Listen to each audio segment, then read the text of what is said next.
Lionel Messi is performing miracles at the World Cup. The Argentines' hat-trick shocked football fans. Erling Haaland practically dismantled Iraq all by himself. Another World Cup scandal. What is Canada doing? And a crazy performance from Kylian Mbappé. What a beauty the Frenchman scored yesterday. These are the hottest football stories right now. Be sure to smash that royal like button and we'll keep working without days off. Lionel Messi once again proved his absolute greatness. The Argentine became the all-time top scorer in World Cup history. The record has been broken. Argentina's captain scored a hat-trick against Algeria. He now has 16 World Cup goals, an absolutely historic achievement. He has now matched the legendary Miroslav Klose in this category. From the very first minutes, you could see how motivated the Argentine was. Unlike Kylian Mbappé, Messi was even pressing and actively playing without the ball, which is actually not very typical of him. That almost led to a red card. The referee forgave the striker for this foul. People online are already saying that the Argentine should have been sent off. Honestly, there is something to discuss here. The challenge was indeed very rough. Argentina had a pretty impressive first half. Messi simply stepped up and scored a masterpiece from outside the box, curling the ball into the top right corner of the net. The second half goals were more workmanlike, but it's worth noting that Lionel wasn't trying to force everything himself.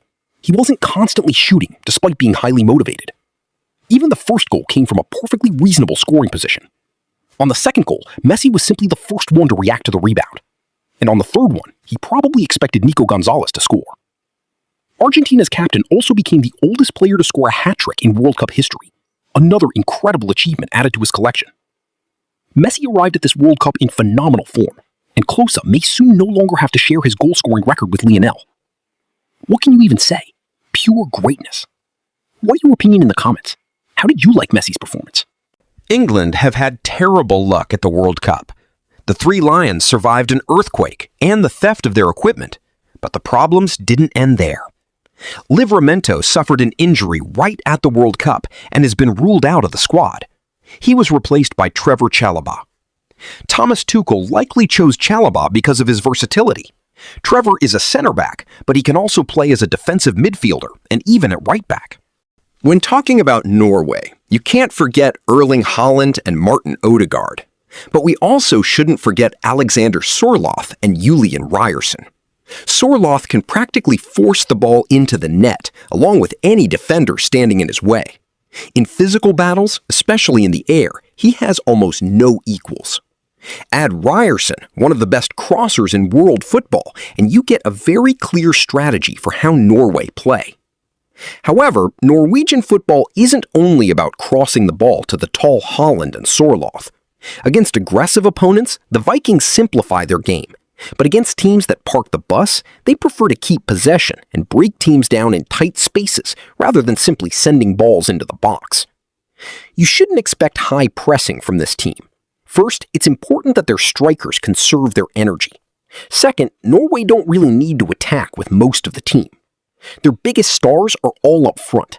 They can create goals without needing support from everyone else. Thomas Partey has once again been denied entry into Canada. At yesterday's hearing, the court rejected Partey's appeal. The former Real Valladolid player got involved in several dirty stories during his time at Arsenal, but his guilt has not been proven. However, Canadian immigration law allows authorities to deny entry to a foreign citizen even during an investigation or legal proceedings. In this case, the presumption of innocence does not apply. The government of Ghana confirmed that it will appeal to the Federal Court of Canada to challenge this decision. Ghana's foreign minister, Samuel Okudzeto-Ablakwa, stated, "We believe that the presumption of innocence is fundamental. It is a cornerstone of justice in democratic societies." Yes, we live in times when the government of Ghana is teaching Canada about democracy. According to The Athletic, even if the situation is resolved, it will likely happen only by the knockout stage. Partey definitely won't play in the group stage. The outlet also reports that the situation is not as straightforward as it seems.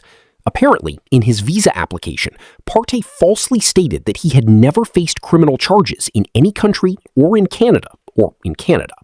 France's highly praised attack, valued at €500 million, couldn't do anything against Senegal's well-organized defense. Mbappé had 0 chances and lost possession repeatedly. Dembélé was practically invisible on the pitch. Olise looked like he hadn't even woken up yet. The picture looked rather grim for the French. Senegal, on the other hand, looked much more confident. They were at least creating dangerous chances, and their defensive structure looked very solid. At the end of the first half, the score could have become extremely unpleasant for France, but Ismaïla Sarr missed the target from a promising position. The teams went into halftime with the score of 0-0, and with a strong feeling that France might not be the same team anymore. With this goal, Mbappé didn't just bring France victory in their opening World Cup match. By scoring it, the Real Madrid forward became France's all-time top scorer in World Cup history with 14 goals. Mbappé also became the all-time leading scorer in the history of the French national team. He now has 58 goals and has surpassed another French football legend, Olivier Giroud. And this is far from the end of the story. Mbappé is only 27 years old. He is right in the middle of his prime. It's honestly scary to imagine how many more goals he will score before he eventually decides to walk away from football. A scandal has erupted in South Korea. A video appeared online showing journalists mocking Son Heung-min's exemption from mandatory military service. The incident took place on June 7th. JTBC aired footage of Son Heung-min and his teammates warming up in Guadalajara. The channel apparently didn't notice that voices could be heard in the background. People could be heard joking about the fact that the forward never served in the military. As a reminder, Son Heung-min was exempted from mandatory military service after South Korea's Olympic team won the gold medal at the 2018 Asian Games. South Korean fans were furious and immediately came to Son's defense.